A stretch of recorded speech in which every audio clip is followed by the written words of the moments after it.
the squad's fitness after Saturday? Well, we have the same players available from the same players we had on Saturday. Obviously, we lose James Sands because of suspension, but otherwise we have the same players available. Andrew? Giovanni, Jurgen Klopp earlier on was saying that he's expecting Rangers to come out fighting because of your previous two Champions League results. Is that exactly what you expect from your team tomorrow night? Well, of course. I mean, we lost our first games, and it means we don't have any points. So we know the challenge we face tomorrow against really good side, and we want to have results, and that's what we have to do. Of course, we have to look at ourselves, but I think we're gonna come here to have a good result. That's our intentions, and that always has to be our intention. Look. Giovanni, we've had many a tough European tie in the last year, but where does this one rank in terms of difficulty? Well, it's going to be very difficult. It's a team who performed really well in the Premier League. They were in 3 finals last 5 years. It's, I think, still one of the best teams in Europe. So if you look at all our opponents we faced the last season in Europe and also this season, probably this is the strongest side. Jordan? Giovanni, there's two schools of thought going into this game about who you go with up front, whether it's Cholak, who's obviously a great goal scoring former, or whether you bring Morelos in. How difficult a decision is that for you, and how much it comes into, whether it's about goals, whether it's about all-round game? Well, the decision is not difficult because you always look at the opponent, how you want to play, what kind of game we expect tomorrow, and then we choose the best option. It's always, it's good because both are really in good condition at the moment. Of course, Antonio scored a lot of goals in the league. Morelos, when he came in also. They're two different kind of strikers, so we will always look at the game ahead, and that's the game tomorrow against Liverpool. Raman? Giovanni, there's a lot of hype around this fixture, a team from Scotland against a team from England. Is that a sort of fixture that can bring the best out of your players? Well, of course. I mean, it's a huge podium for us to perform, not only for the club but also for the players. As I said before, against the quality side, and since many years there was a Scottish team playing against English team. I think the first time in both histories of the club that we're facing each other. So good things to look forward to, and we're excited to be here and try to get a good result. Joshua?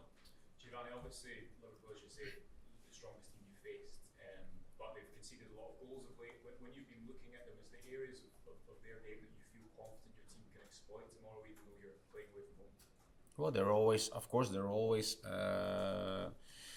things to exploit. Any team has those areas where you can exploit. Although they haven't had a good result last Saturday, we still gonna prepare against the Liverpool team that is really good tomorrow. Because they have all the strengths they need to perform on this level, and form says nothing. I mean, it's still, as I said before, they have quality players, a good team, and a fantastic coach. So we're preparing for the best Liverpool we can face tomorrow. Stephen? Giovanni, we saw a return to form for Ryan King against Hearts the weekend. Is this a real, at his former club, is this a real stage? Is this a real opportunity for him to show what he's made of? Well, for everyone. I mean, it's obviously we're really proud that we were back in the Champions League. It means you're gonna face really good opposition, good teams, good players you can play against, and of course, it's a motivation to perform on this level, and not only for Ryan but for my whole team and for me as a coach as well. Chris? Giovanni, Jurgen Klopp was very fulsome in his praise of Rangers earlier on today, but would it be fair to say the majority of the pressure is on Liverpool tomorrow? Well, I mean, they play at home. Of course, you play home. The first result was a bad result for them. Of course, they won against Ajax, and I think the pressure is always on both teams. Of course, they are used to perform on this level, for us is it's a huge step from the last couple of years on the level we had to perform in Europe.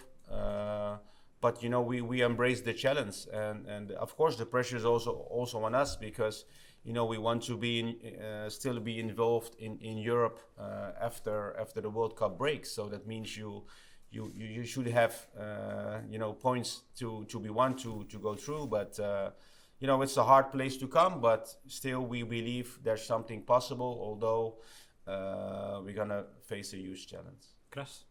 In terms of goalkeeping situations, you stuck with Alan McGregor at the weekend, John on the bench. Is Alan your new number one as a number one going forward? And what conversations have you had with Alan and John over that call? Well, I don't like to talk about number one and number two. That's I didn't do with the start of the season when John started. John started the season, and I think the performances Alan had the last couple of games were really good, and so he will continue in goal. Of course, I had to inform both players, which I done last week, but we all have one thing in mind, is to be successful for this club, and the decisions for me to make and for both players to accept. Michael? When you analysed the game against Brighton, could you take encouragement from Brighton, not only the fact you scored 3 goals, but then a lot of first half chances especially? Yeah, well, I mean, of course, you will look at the opponents they faced, the way they played. Of course, they have conceded more goals than they normally do. But for them, again, they had a bad result, a result that could have been better last Saturday. But they will go out tomorrow to give pressure to us and to win this game. So for them, it's also an opportunity to change things around. So as I said before, we're going to prepare the team as if we are playing against the strongest Liverpool side that they can be. Andy? The performance against Napoli last time was a big improvement in the previous game against Ajax. How much more do you think your players need to give to have a chance here tomorrow night? Well, I think the performance we had against Napoli was a lot better than we showed against Ajax in Amsterdam.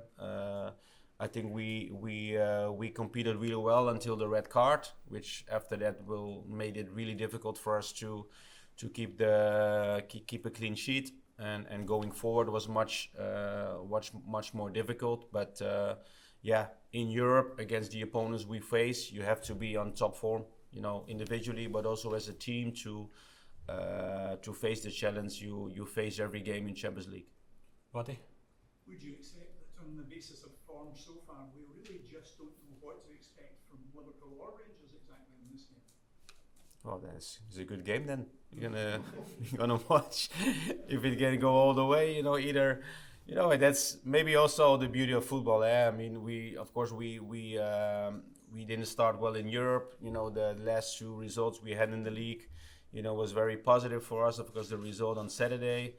And for Liverpool, it's the result they didn't win on Saturday, but still, it's a great side, and sometimes it's the beauty of the game, what not to expect, and form is also temporary, and that can change in one game, and we have to be prepared. If the form for Liverpool changes tomorrow, we have to be prepared. Tom? Jude, you have a job to do on the psychology of your players to convince them that they're good enough to go out here and beat this team. Well, we always have the belief. It starts with belief, and because if you don't have any belief when you go on the pitch, you're gonna face a impossible challenge. I think that's the character we have to show. It's also the character we've showed in the past, and we have to have the same spirit, belief to get something out of the game, because that's where it starts. Before you enter on the pitch and the whistle goes, you have to be ready, and mentally as well, because it's a very hard ground to come to, and we have to be prepared tactically for the challenge we face against playing as Liverpool, but also with the atmosphere we're gonna feel tomorrow. Last one? Yeah. Gio, how much does our players just have to enjoy the occasion? It's 10 years ago our club were in the 3rd division in Scottish football. To actually be in this stage is incredible. The fans are enjoying it, obviously. we don't like getting beat, but we need to go out there and enjoy these occasions as well. So Yeah. that's important as well. No, it's important. You know, it's many positives to take out of this year's campaign in the Champions League, because, as you said, it's been a couple of years, well, a lot of years since we act on this level. Of course, the history in the last 10 years where we had to go up to the highest level in Scotland from the bottom leagues. You know, of course, the runs in Europe were improving each year out. You know, playing the Europa League final last year was, you know, of course, a very great achievement from all of us. And you know, I think we're all proud to be at this stage to play against the team we're facing. But then again, if you are, you know, playing in top of Europe, you want to win games as well, and that's our focus mainly. Can you just tell us, Jim, when's Tom Lawrence due to return? Well, Tom had his recovery went on schedule, but for Tom, he sustained a new injury, unfortunately, in this week. So we have to wait how long he will be out, but I think it's going to be longer term. Yeah. So weeks or months? Probably more months than weeks. Can you give us an idea what the injury is? Not yet, because we're still diagnosing his injury, but I don't think we have him back before the World Cup break. That was in training, was it? Yes. Very last one. As a Dutchman and in the World Cup year, what do you make of the form of Virgil van Dijk? Well, I mean, you know, I love Virgil. I mean, because I think he's if you see his career, you know, the way he developed as a player and always took the next step in his career. I think I'm very proud of the way he performed for all his teams, but also for the national team. He's the captain of the team, and he's a true leader. So you know, for him to be going to the World Cup in November, I think for him is a proud moment as a captain. You know, a feeling I had as well going to the World Cup in 2010. But I'm really happy for him in his development, and you know, hopefully tomorrow he will not have a really good game. But no, you know, nothing but praise for him. The way he plays, the way he acts as a leader for both country and club, and I think really for us as Dutch, you know, I think he's a great example for the youngsters. Thank you. His form for Liverpool, he's been so criticised this season for not maybe being at the level he should be. What do you make of that? Yeah, but he's a fantastic player. You know, form. You know, it's everyone can have a bad game or in a bad spell, but I think the backup he gets, the trust from his coach is amazing, and you know, you always go in those moments. You know, I had the same feeling when I was a player. You know, we as a team had that moments we are underperforming and in a bad moment, but in those moments you have to work hard and feel the backup of your coach, and I think that's, you know, our role as managers in those moments, to keep them motivated and keep trusting them to reverse the situation. Thanks, guys. Thank you. Cheers.